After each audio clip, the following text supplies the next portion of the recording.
सत श्री अकाल, मैं परमिंदर तेजा ते लैके हाजिर हां साडा खास प्रोग्राम खबर जो मुद्दा बने, जिस विच असीं हर खबर तुहाडे तक पहुंचाउने आ जिसदा सिद्धे तौर ते सरोकार आम जनता दे नाल, आवाम दे नाल, लोकां दे नाल जुड़िया हुंदा है। ते साडी कोशिश हुंदी है इस प्रोग्राम दे जरिए कि तुहाडी आवाज़ नूं सरकार ते प्रशासन दे कन्नां तक पहुंचाया जा सके। शुरू करदे हां प्रोग्राम दा सिलसिला खबर जो मुद्दा बने।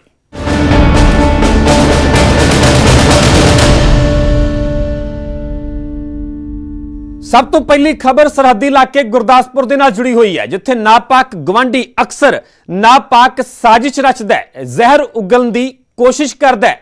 अजिही हरकत मुड़ तो की गई है नापाक गवांढ दे वल्लों। इस साजिश नूं बीएसएफ दे बहादुर जवानां ने नाकाम कर दिता है। बीएसएफ ते पुलिस ने पाकिस्तान वाले पासों आए 11 ग्रनेड बरामद कीते ने। आखिरकार इन्हां ग्रनेड दे पिछे की मंशा सी ते किस वारदात नूं अंजाम दिता जाना सी, हर एंगल तो बीएसएफ दे वल्लों, पुलिस दे वल्लों जांच की जा रही है। वेखो ये रिपोर्ट।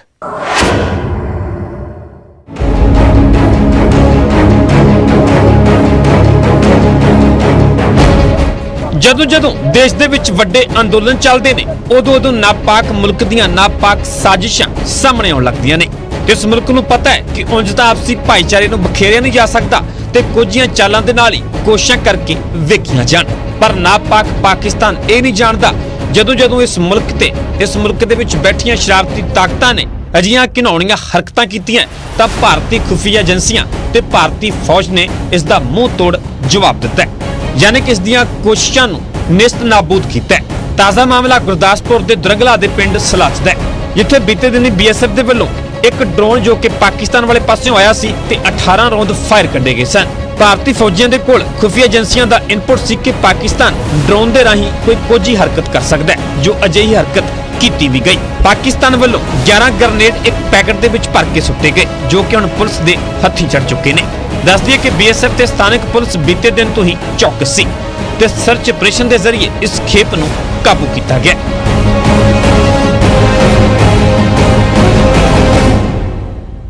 मैनू सीक्रेट इनफॉर्मेशन मिलते थाना तो फोर्स लैके सर्च की तो कमाद की एक नुक्कड़ तो एक डब्बे विच 11 हैंड ग्रनेड मिले। एसएचओ ने दस्सिया कि इन्हां नूं पहलां ही इनपुट मिल चुकिया सी, सो तलाशी अभियान जारी रखिया, जिसका नतीजा ये सामने आया। हालांकि अजे ये पता नहीं चल सकिया कि ड्रोन के राही भेजे ग्रनेड किस दे लई सन ते इन्हां दा कित्थे इस्तेमाल किया जाना सी। फिलहाल जांच जारी है ते जल्द किसी वड्डे खुलासे की संभावना जताई जा रही है। गुरदासपुर तो बिशंबर बिट्टू, न्यूज़ 18 पंजाब।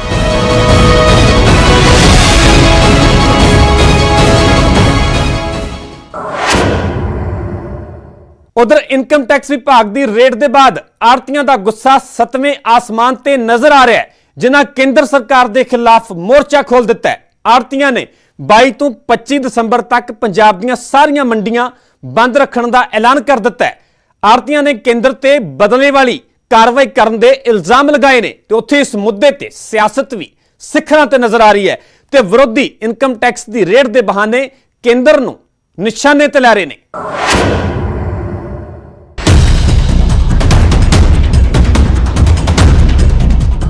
पंजाब के आड़तियां ने केंद्र सरकार के खिलाफ मोर्चा खोल दिता है और 4 दिन की हड़ताल करने का ऐलान कर दिता है। इनकम टैक्स वालों आड़तियां दीआं दुकानां अते घरां ते छापेमारी की गई, दस्तावेज खंगाले गए। आड़तियां ने इसनूं केंद्र की बदलाखोरी की कार्रवाई करार दिता है और 22 तो 25 दिसंबर तक पंजाब दीआं सारियां मंडियां बंद रखने का ऐलान किया है। आड़तियां दे इनकम टैक्स के जिहड़े रेट कराया उहदे संबंध विच असीं विरोध विच जिहड़ी मंडी बंद की। हालांकि आड़तीए भी मानते हैं कि इस नाल किसानों को परेशानी होगी, क्योंकि मंडियां दे विच उन्हां दी फसल विकण दे लई पई हुई है, पर वो हड़ताल करने के लिए मजबूर ने, क्योंकि सरकार ने उन्हां दी आवाज़ दबाउण की कोशिश की है। समूचे पंजाब दी आड़तीय यूनियन ने उन्हां नूं समर्थन देण दा ऐलान किया होया है। ये ते बदले की कार्रवाई दी करके साडे आड़तीआं दे घरां दे विच इनकम टैक्स दी रेडां मोदी साहब पवा रहे ने। तो उधर इस पूरे मामले ते सियासत भी भख गई है। विरोधी धिरां ने केंद्र सरकार नूं घेरिया अते आड़तियां उत्ते बदले की भावना नाल कार्रवाई करन दे इल्जाम लाए ने। मोदी दी सरकार ਅੱਜ ਆੜਤੀ ਭਰਾਵਾਂ ਦੇ ਉੱਪਰ ਇਨਕਮ ਟੈਕਸ ਵਰਗੀਆਂ ਏਜੰਸੀਆਂ, ਈਡੀ ਵਰਗੀਆਂ ਏਜੰਸੀਆਂ ਨੂੰ ਉਹਨਾਂ ਨੂੰ ਤੋੜਨ ਵਾਸਤੇ ਲੱਗੀ ਹੋਈ ਹੈ। ਕਿਉਂਕਿ ਕਿਸਾਨੀ ਸੰਘਰਸ਼ ਨੂੰ ਤੋੜਨ ਲਈ ਕਦੇ ਮਾਓਵਾਦੀਆਂ ਦਾ ਨਾਂ ਦਿੱਤਾ ਜਾਂਦਾ, ਕਦੇ ਅੱਤਵਾਦੀਆਂ ਦਾ ਨਾਂ ਦਿੱਤਾ ਜਾਂਦਾ, ਕਦੇ ਵੱਖਵਾਦੀਆਂ ਦਾ ਨਾਂ ਦਿੱਤਾ ਜਾਂਦਾ ਤੇ ਕਦੇ ਉਹਨਾਂ ਤੇ ਫੰਡਾਂ ਦੇ ਇਲਜ਼ਾਮਾਤ ਲਾਏ ਜਾਂਦੇ ਆ।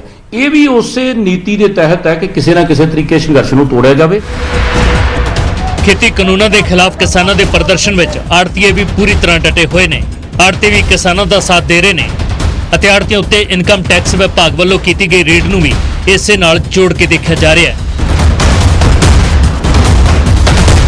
Bureau report, news 18।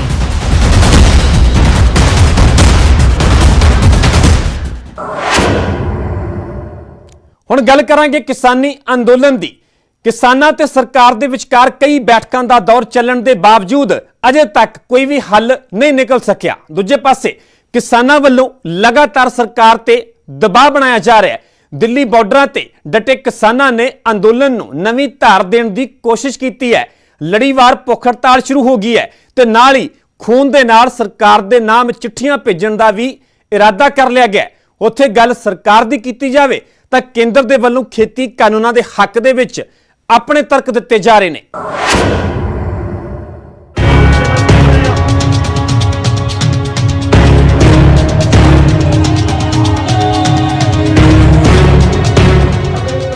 Singhu Tikri ਤੇ ਪਲਵਲ ਚ ਦਿੱਲੀ ਦੇ ਬਾਰਡਰ ਕਿਸਾਨਾਂ ਨੇ ਲਗਾਤਾਰ ਘੇਰੇ ਹੋਏ ਨੇ ਤੇ ਇਰਾਦਾ ਉਹੀ ਹੈ, ਸਰਕਾਰ ਤਿੰਨੇ ਕਾਨੂੰਨ ਵਾਪਸ ਲਵੇਗੀ ਤਾਂ ਹੀ ਦਿੱਲੀ ਦੇ ਬਾਰਡਰ ਖਾਲੀ ਕੀਤੇ ਜਾਣਗੇ। ਫਿਲਹਾਲ ਕਾਨੂੰਨਾਂ ਦੇ ਖਿਲਾਫ ਅੰਦੋਲਨ ਹੋਰ ਵੀ ਤੇਜ਼ ਕਰ ਦਿੱਤਾ ਗਿਆ ਹੈ। ਲੜੀਵਾਰ ਭੁੱਖ ਹੜਤਾਲ ਦੀ ਸ਼ੁਰੂਆਤ ਕਰ ਦਿੱਤੀ ਗਈ ਹੈ ਤੇ ਪਹਿਲੇ ਦਿਨ 11 ਕਿਸਾਨ ਆਗੂਆਂ ਨੇ ਅੰਨ ਤਿਆਗਿਆ ਹੈ। ਇਸੇ ਤਰ੍ਹਾਂ ਹੀ 11-11 ਦੀ ਗਿਣਤੀ 'ਚ ਜਥੇਬੰਦੀਆਂ ਦੇ ਆਗੂ ਰੋਜ਼ਾਨਾ 24 ਘੰਟਿਆਂ ਦਾ ਵਰਤ ਰੱਖਣਗੇ।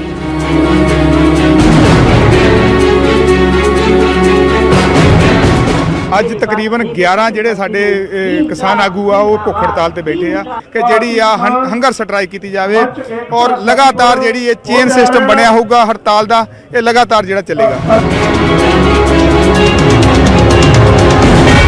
ਪ੍ਰਧਾਨ ਮੰਤਰੀ ਮੋਦੀ ਨੂੰ ਖੂਨ ਨਾਲ ਲਿਖੀਆਂ ਚਿੱਠੀਆਂ ਭੇਜਣ ਦੀ ਤਿਆਰੀ ਵੀ ਕੀਤੀ ਜਾ ਰਹੀ ਹੈ। ਸਿੰਘੂ ਬਾਰਡਰ 'ਚ ਮੰਚ ਦੇ ਬਿਲਕੁਲ ਪਿੱਛੇ ਇੱਕ ਖੂਨਦਾਨ ਕੈਂਪ ਵੀ ਸ਼ੁਰੂ ਕਰ ਦਿੱਤਾ ਗਿਆ ਹੈ। ਨੌਜਵਾਨ ਵੱਧ ਚੜ੍ਹ ਕੇ ਇਸ ਕੈਂਪ ਵਿੱਚ ਹਿੱਸਾ ਲੈ ਰਹੇ ਨੇ। ਇਹ ਕੈਂਪ ਲਗਾਤਾਰ ਜਾਰੀ ਰੱਖਣ ਦਾ ਐਲਾਨ ਵੀ ਕਰ ਦਿੱਤਾ ਗਿਆ ਹੈ। ਦਿੱਲੀ ਦੇ ਸਿੰਘੂ ਬਾਰਡਰ ਤੇ ਕਿਸਾਨੀ ਸੰਘਰਸ਼ ਦਾ ਅੱਜ 26ਵਾਂ ਦਿਨ ਹੈ। ਲਗਾਤਾਰ ਕਿਸਾਨ ਇੱਥੇ ਆ ਰਹੇ ਨੇ, ਵੱਡੀ ਗਿਣਤੀ ਵਿੱਚ, ਲੱਖਾਂ ਦੀ ਗਿਣਤੀ ਵਿੱਚ ਕਿਸਾਨ ਇੱਥੇ ਮੌਜੂਦ ਨੇ ਔਰ ਕੇਂਦਰ ਸਰਕਾਰ ਤੱਕ ਸ਼ਾਂਤਮਈ ਤਰੀਕੇ ਨਾਲ ਸੁਨੇਹਾ ਪਹੁੰਚਾਉਣ ਦੀ ਕੋਸ਼ਿਸ਼ ਕੀਤੀ ਜਾ ਰਹੀ ਹੈ। ਕਿਸਾਨਾਂ ਦਾ ਦਾਅਵਾ ਹੈ ਕਿ ਹਰ ਉਹ ਸ਼ਾਂਤਮਈ ਤਰੀਕਾ ਅਪਣਾਇਆ ਜਾਵੇਗਾ ਜਿਸ ਦੇ ਨਾਲ ਸਰਕਾਰ ਨੂੰ ਜਗਾਇਆ ਜਾ ਸਕੇ। ਕਿਸਾਨ ਕਹਿੰਦੇ ਨੇ ਕਿ ਭੁੱਖ ਹੜਤਾਲ ਜਿਹੜੀ ਹੈ ਉਹ ਵੀ ਕੀਤੀ ਜਾ ਰਹੀ ਹੈ ਔਰ ਕੋਸ਼ਿਸ਼ਾਂ ਲਗਾਤਾਰ ਜਾਰੀ ਨੇ ਕਿ ਕਿਸ ਤਰ੍ਹਾਂ ਕੇਂਦਰ ਸਰਕਾਰ ਦੇ ਨਾਲ ਗੱਲਬਾਤ ਕਰਕੇ ਕੇਂਦਰੀ ਖੇਤੀ ਕਾਨੂੰਨ ਜਿਹੜੇ ਨੇ ਉਹਨਾਂ ਨੂੰ ਰੱਦ ਕਰਵਾਇਆ ਜਾ ਸਕੇ। ਉਧਰ ਸਰਦੀ ਦੇ ਮੌਸਮ ਦੌਰਾਨ ਵੀ ਟਿਕਰੀ ਬਾਰਡਰ ਤੇ ਕਿਸਾਨ ਨੰਗੇ ਤੜ ਹੋ ਗਏ ਨੇ ਤੇ ਕੇਂਦਰ ਦੇ ਖਿਲਾਫ ਜ਼ਬਰਦਸਤ ਨਾਅਰੇਬਾਜ਼ੀ ਕੀਤੀ। 5-4 रोज और बैठेंगे, जब ज़्यादा सर्दी होगी तो गाँव चले जाएंगे। लेकिन ऐसा उनका वहम है, सर्दी चाहे इससे 10 गुना ज़्यादा हो जाए लेकिन हम यहीं पे रहेंगे और हम हर रोज़ कपड़ा उतार के आएंगे, जितना मर्जी सर्दी हो जाएगी लेकिन हम अभी मैदान नहीं छोड़ेंगे।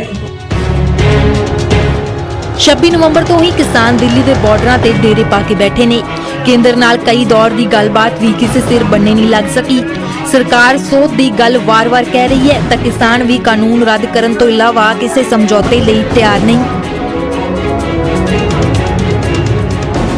Bureau report, news 18।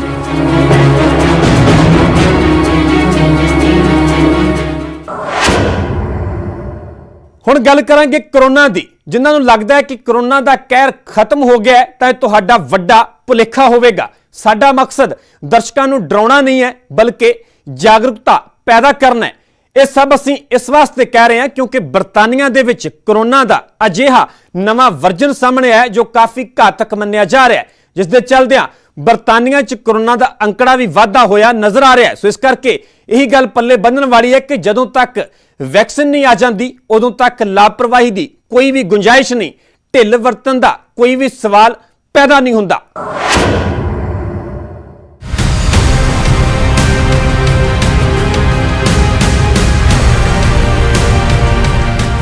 Corona virus ਦਾ ਨਵਾਂ ਵਰਜਨ ਕਈ ਦੇਸ਼ਾਂ ਦੇ ਵਿੱਚ ਕਹਿਰ ਮਚਾ ਰਿਹਾ ਹੈ। ਕੋਰੋਨਾ ਦਾ ਨਵਾਂ ਵੇਰੀਐਂਟ ਮਿਲਣ ਦੇ ਨਾਲ ਹੜਕੰਪ ਮਚਿਆ ਹੋਇਆ ਹੈ। ਆਲਮ ਇਹ ਹੈ ਕਿ ਕਈ ਇਲਾਕਿਆਂ ਦੇ ਵਿੱਚ ਇਹਤਿਆਤਨ ਸਖਤ ਲਾਕਡਾਊਨ ਲਗਾਇਆ ਜਾ ਚੁੱਕਾ ਹੈ।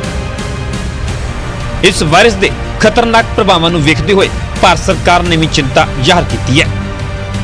ਐਤਵਾਰ ਦੇਰ ਸ਼ਾਮ ਭਾਰਤੀ ਸਿਹਤ ਮੰਤਰਾਲੇ ਨੇ ਜੁਆਇੰਟ ਮੋਨੀਟਰਿੰਗ ਗਰੁੱਪ ਦੇ ਨਾਲ ਉੱਚ ਪੱਧਰੀ ਬੈਠਕ ਕਰਦੇ ਹੋਏ ਕੋਰੋਨਾ ਵਾਇਰਸ ਦੇ ਇਸ ਨਵੇਂ ਵਰਜਨ ਤੇ ਚਰਚਾ ਕੀਤੀ। ਇਸ ਤਰ੍ਹਾਂ ਦੀ ਮੁਸੀਬਤ ਭਾਰਤ ਦੇ ਵਿੱਚ ਆਉਣ ਤੋਂ ਪਹਿਲਾਂ ਹੀ ਇਸ ਦੇ ਨਾਲ ਨਿਪਟਣ ਦੀ ਯੋਜਨਾ ਬਣਾਉਣ ਤੇ ਬੈਠਕ ਦੇ ਵਿੱਚ ਜ਼ੋਰ ਦਿੱਤਾ ਗਿਆ। ਦੱਸਦੇ ਕਿ ਬਰਤਾਨੀਆ ਦੇ ਵਿੱਚ ਕੋਰੋਨਾ ਮਿਊਟੇਸ਼ਨ ਆਉਣ ਦੇ ਬਾਅਦ ਅਚਾਨਕ ਕੇਸਾਂ ਦੇ ਵਿੱਚ ਵਾਧਾ ਹੋਇਆ। ਉੱਥੇ ਭਾਰਤ ਸਰਕਾਰ ਦੇ ਵੱਲੋਂ ਅਹਤਿਆਤ ਦੇ ਵਜੋਂ ਵੱਡਾ ਫੈਸਲਾ ਲਿਆ ਗਿਆ। ਭਾਰਤ ਸਰਕਾਰ ਨੇ ਵੱਡਾ ਫੈਸਲਾ ਲੈਂਦੇ ਹੋਏ ਭਾਰਤ ਦੇ ਵਿੱਚ ਬ੍ਰਿਟੇਨ ਦੀਆਂ ਫਲਾਈਟਾਂ ਤੇ 31 ਦਸੰਬਰ ਤੱਕ रोक लगा देती है। ब्रिटेन से जो हवाई जहाज है उसको भी सेवा बंद कर दिया गया है। तो फिलहाल हम लोग सारी तैयारी कर रहे हैं। इसमें मैं बार बार कहूँगा कि कोई बहुत अफवाह का बाजार गर्द न हो, लोग अफवाहों से सावधान रहें। और हम लोगों ने जब कोविड के कालखंड में वैश्विक महामारी में प्रधानमंत्री नरेंद्र भाई मोदी जी के नेतृत्व में उस पर कंट्रोल करने का पूरा प्रयास किया है, दुनिया में बेहतर काम किए हैं। तो निश्चित रूप से हम ऐसी सभी चीजों पर भी निपटने की पूरी क्षमता और हर प्रकार का सामर्थ्य हमारे भारत के लोगों में। कोविड केसेस की बढ़ोतरी बढ़ना जी आंकड़े हैं वो नहीं है, एक नया स्ट्रेन है और उसको नया स्ट्रेन जो है उस पे उसकी जो स्प्रेड है उस पे अभी पूरी लोगों के पास जानकारी नहीं है। तो हमने यही निर्णय लिया है कि मिडनाइट कल से लेके एक टेम्पररी सस्पेंशन होगी और सारी हमारी जो फ्लाइट्स यूके को जा रही थी या यूके से आ रही थी वो 31 दिसंबर तक सस्पेंडेड रही। ਕਿਸੇ ਵੀ ਵਾਇਰਸ ਦੇ ਵਿੱਚ ਲਗਾਤਾਰ ਮਿਊਟੇਸ਼ਨ ਹੁੰਦਾ ਰਹਿੰਦਾ ਹੈ। ਜ਼ਿਆਦਾਤਰ ਵੇਰੀਐਂਟ ਖੁਦ ਹੀ ਮਿਊਟੇਟ ਹੋਣ ਦੇ ਬਾਅਦ ਮਰ ਜਾਂਦੇ ਨੇ, ਪਰ ਕਦੇ-ਕਦੇ ਵਾਇਰਸ ਮਿਊਟੇਟ ਹੋਣ ਦੇ ਬਾਅਦ ਪਹਿਲਾਂ ਨਾਲੋਂ ਕਈ ਗੁਣਾ ਜ਼ਿਆਦਾ ਮਜ਼ਬੂਤ ਤੇ ਖਤਰਨਾਕ ਹੋ ਕੇ ਸਾਹਮਣੇ ਆਉਂਦਾ ਹੈ। ਇਹ ਪ੍ਰਕਿਰਿਆ ਇੰਨੀ ਜਲਦੀ ਹੁੰਦੀ ਹੈ ਕਿ ਵਿਗਿਆਨੀਆਂ ਨੂੰ ਵੀ ਸਮਝਣ ਤੇ ਰਿਸਰਚ ਕਰਨ ਦੇ ਵਿੱਚ ਸਮਾਂ ਲੱਗਦਾ ਹੈ ਤੇ ਤਦ ਤੱਕ ਵਾਇਰਸ ਇੱਕ ਵੱਡੀ ਆਬਾਦੀ ਨੂੰ ਆਪਣੀ ਚਪੇਟ ਵਿੱਚ ਲੈ ਚੁੱਕਾ ਹੁੰਦਾ ਹੈ। ਜਿਵੇਂ ਕਿ ਬ੍ਰਿਟੇਨ ਸਮੇਤ ਕਈ ਦੇਸ਼ਾਂ ਦੇ ਵਿੱਚ ਅਜਿਹਾ ਹੀ ਨਜ਼ਰ ਆ ਰਿਹਾ ਹੈ। ਬਰਤਾਨੀਆ ਦੇ ਵਿੱਚ ਦਿਖੇ ਕੋਰੋਨਾ ਦੇ ਇਸ ਨਵੇਂ ਵਰਜਨ ਨੂੰ ਲੈ ਕੇ ਜਾਣਕਾਰਾਂ ਦੀ ਮੰਨੀਏ ਤਾਂ ਜਦੋਂ ਤੋਂ ਕੋਰੋਨਾ ਵਾਇਰਸ ਆਇਆ ਤਦ ਤੋਂ ਹੀ 4000 ਵਾਰ ਮਿਊਟੇਟ ਕਰ ਚੁੱਕਾ ਹੈ। ਹਾਲਾਂਕਿ ਵੇਖਣਾ ਹੋਵੇਗਾ ਕਿ ਬਰਤਾਨੀਆ ਦੇ ਵਿੱਚ ਵਧਦੇ ਹੋਏ ਕੋਰੋਨਾ ਦੇ ਕੇਸਾਂ ਦਾ ਅਸਲ ਕਾਰਨ ਕੀ ਹੈ। ਸੱਚ ਦੇ ਵਿੱਚ ਵਾਇਰਸ ਦਾ ਨਵਾਂ ਵਰਜਨ ਹੈ ਜਾਂ ਫਿਰ ਕੁਝ ਹੋਰ, ਜਿਸ ਤੇ ਅਜੇ ਰਿਸਰਚ ਦੀ ਜ਼ਰੂਰਤ ਹੈ। ਹਾਲਾਂਕਿ ਵਿਗਿਆਨੀਆਂ ਦੀ ਮੰਨੀਏ ਤਾਂ ਜੋ ਕੋਰੋਨਾ ਵੈਕਸੀਨ ਲੋਕਾਂ ਨੂੰ ਦਿੱਤਾ ਜਾ ਰਿਹਾ ਉਹ ਨਵੇਂ ਵਰਜਨ ਦੇ ਖਿਲਾਫ ਲੜਨ ਦੇ ਵਿੱਚ ਅਹਿਮ ਭੂਮਿਕਾ ਨਿਭਾਵੇਗਾ ਤੇ ਸਰੀਰ ਤੇ ਪ੍ਰਭਾਵੀ ਹੋਵੇਗਾ। Bureau report, news 18 Punjab.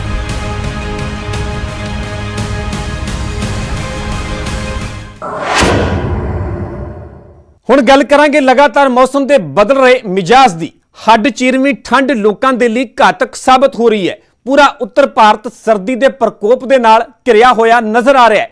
ਕਈ ਇਲਾਕਿਆਂ ਦੇ ਵਿੱਚ ਤਾਪਮਾਨ ਮਾਈਨਸ ਤੱਕ ਪਹੁੰਚ ਚੁੱਕਾ ਹੈ। ਉੱਥੇ ਹਿਮਾਚਲ ਦੇ ਮੰਡੀ ਤੋਂ ਦਿਲ ਨੂੰ ਦਹਿਲਾ ਦੇਣ ਵਾਲੀਆਂ ਤਸਵੀਰਾਂ ਵੀ ਸਾਹਮਣੇ ਆਈਆਂ ਨੇ ਜੋ ਸਾਵਧਾਨ ਕਰਦੀਆਂ ਨੇ ਜਿਹੜੇ ਵੀ ਸੈਲਾਨੀ ਮੰਡੀ ਵਾਲੇ ਪਾਸੇ ਜਾਣ ਦੀ ਸੋਚ ਰਹੇ ਨੇ ਜਾਂ ਰਸਤੇ ਵਿੱਚ ਨੇ ਤੇ ਉਹਨਾਂ ਵਾਸਤੇ ਖਬਰ ਵੇਖਣੀ ਹੋਰ ਵੀ ਜ਼ਰੂਰੀ ਹੈ। ਵੇਖੋ ਇਹ ਰਿਪੋਰਟ।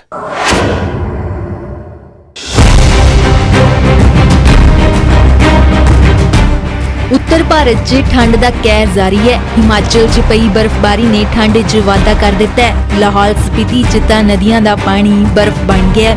ਪਾਣੀ ਦੀਆਂ ਪਾਈਪਾਂ ਜੰਮ ਗਈਆਂ ਨੇ ਤੇ ਤਾਪਮਾਨ -20 ਡਿਗਰੀ ਤੱਕ ਪਹੁੰਚ ਗਿਆ ਹੈ। ਜਿੱਥੇ ਲੋਕ ਘਰਾਂ 'ਚ ਰਹਿਣ ਲਈ ਮਜਬੂਰ ਨੇ ਤਾਂ ਉੱਥੇ ਸੈਲਾਨੀ ਆਨੰਦ ਮਾਣਦੇ ਨਜ਼ਰ ਆਏ। ਕਈ ਸੈਲਾਨੀਆਂ ਨੇ ਬਰਫ਼ ਤੇ ਆਈਸ ਹਾਕੀ ਖੇਡੀ ਤੇ ਕਈਆਂ ਨੇ ਸਕੇਟਿੰਗ ਦਾ ਲੁਤਫ ਉਠਾਇਆ। लाहौल स्पीति में 25 से 28 माइनस के बीच में जा रहा है तापमान। हमें जो है ड्यूटी जाना, केलोंग जाना बहुत जो है मुश्किल हो रहा है। सड़कें जाम हो चुकी है, पानी जाम हो चुके हैं। यहाँ तक कि जो घरों में वेजू जितने भी जो सामान पड़े हुए वो भी काफ़ी जम गए हुए हैं। ਇੱਕ ਪਾਸੇ ਜਿੱਥੇ ਮੌਸਮ ਨੇ ਹੱਥ ਠਾਰ ਦਿੱਤੇ ਨੇ ਤਾਂ ਉੱਥੇ ਦੂਜੇ ਪਾਸੇ ਪਹਾੜਾਂ ਤੋਂ ਪੱਥਰ ਵੀ ਡਿੱਗ ਰਹੇ ਨੇ।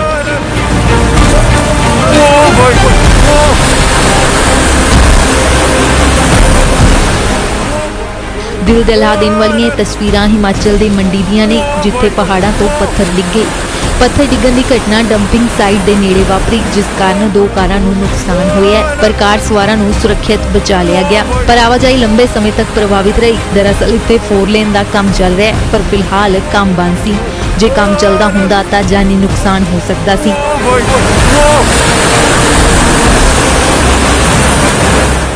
ਲਾਹੌਲ ਸਪੀਤੀ ਤੋਂ ਪ੍ਰੇਮ ਲਾਲ ਤੇ ਮੰਡੀ ਤੋਂ ਵਿਰਿੰਦਰ ਭਾਰਦਵਾਜ, ਨਿਊਜ਼ 18।